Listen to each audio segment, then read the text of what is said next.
Yo, what's up, everyone? Hope you're having a great day. Today, I want to continue the summer of wingers.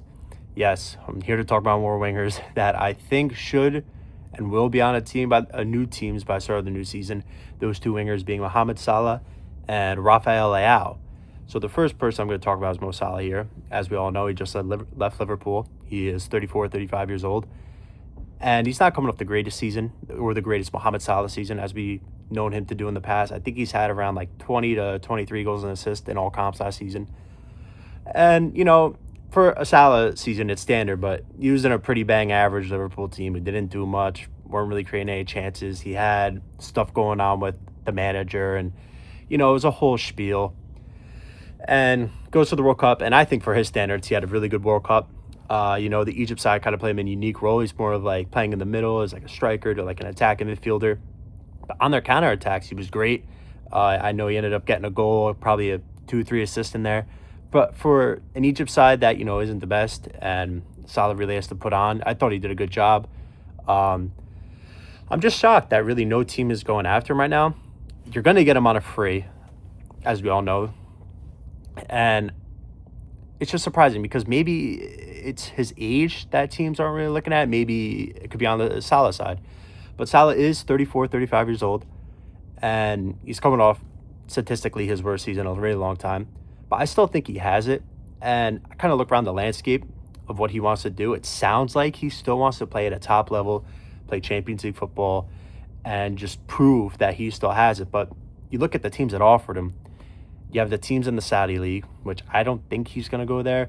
You had this whole thing with Besiktas in the Super League, that Turkish team, which I really don't see him going to. I think his manager, his agents come out and decline that.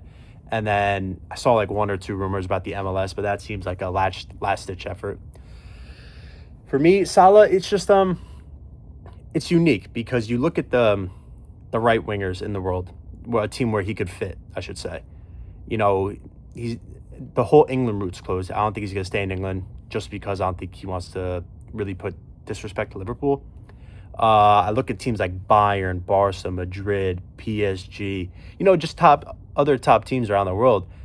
And they don't really need him, unless they kind of, can dimmer him down to maybe playing like a backup role because they all have young, great right wingers, whether they signed him or they had him.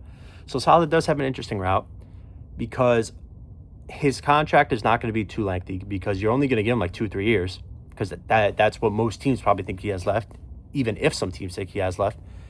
And if he were to go somewhere, the question start to pop up is like, okay, like what are we really gaining from this? He's not young. We're not looking to flip him. I'm talking about like lower teams here. Like you're not really going to flip him for money. Like he's just going to play there and then he's going to go off. So my prediction for Salah is probably just going to be he's going to end up going to a Saudi League team.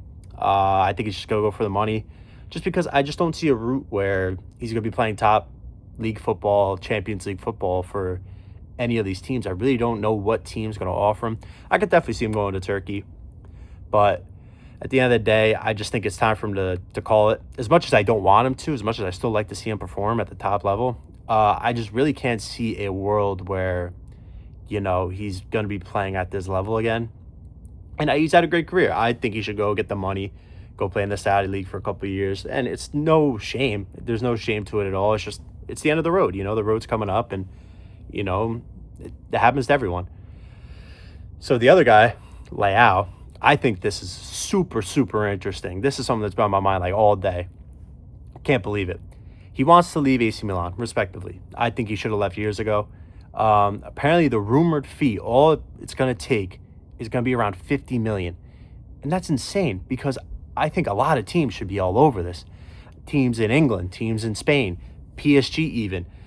I cannot believe Rafael was only $50 million. The past season and a half for Leao has not been great.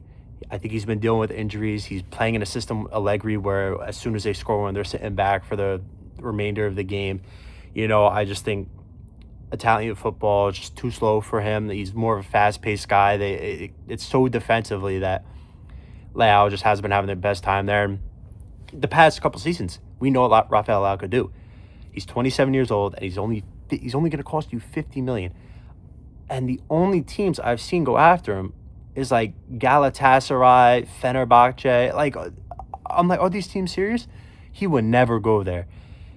I think this past season's been too super rough, but we saw him at the World Cup. I mean, it's got to be an all-time low for him. I don't know if he's lacking confidence, but there's no disrespect to João Felix, but he should be starting. He had guys like João Felix, Bernardo Silva starting over a couple of these World Cup games on the left. Granted, he came off the bench and he provided spark in a couple of these games, but he should be playing there for basically damn near 90 minutes. And I think a lot of teams could use this guy. And I generally think teams in England definitely can. I think Chelsea could use him. I think Tottenham could use him. And I think Arsenal could use him. All three London clubs could use him. Because I think he will start right away for all three of these clubs. I think he's better than Martinelli. Chelsea, I really can't tell you how they have on the left. And Tottenham need a lot more. But Tottenham has spent a lot of money so far. I don't know how much more they're willing to spend, but 50 million is a bargain. Leao's a guy where he definitely is going to go somewhere where he knows 100% he's playing every game. That's why I'm going to rule out a team like PSG for now, because you're not going to start him over Kvaratskhelia. Bayern could definitely be a play because there has been news about Diaz going to the Saudi League. So maybe there's a way they could wait on that and then just take the money they get from the Saudi League from Diaz and splash it on Leao. But it's just crazy to me because you look at his numbers prior to this past season. He was doing double-digit goals and assists in every season up till then. I saw this guy playing in the Champions League semifinal versus Inter a couple of years ago, just scoring great goals so quick on the ball. Great dribbler, great passer, and his finishing is great. I just don't know what's happening with him. Maybe it's just he's worn out of Milan. Maybe it's just, Allegri wasn't it for him. He just wants a change of scenery. And it's just mind-boggling that both of these guys are still on the transfer market, still up for grabs. Salah one, I could really understand why teams aren't going after him. He has more of like a caution to him, if that makes sense. But Leao, I think every team should be over Rafael Leao. I think he's fantastic. I generally think he could get his game back on track if he goes somewhere fresh. And I think one of these London clubs should be all over it because you're only paying 50 million. You're not getting a better bargain for any winger ever. We just saw Alejandro Garnacho go to Aston Villa for 40 million. There's no way there's no way he's only $10 million less better than Leao. Obviously, money's different everywhere, but you get what I'm trying to say here. So if you're if you're a fan of any team, you should probably be, and that left side's open, you should want your club to be all over be Leao. That's pretty much all I have to say for these two. Thank you guys so much for watching. I'll catch you all tomorrow. Peace.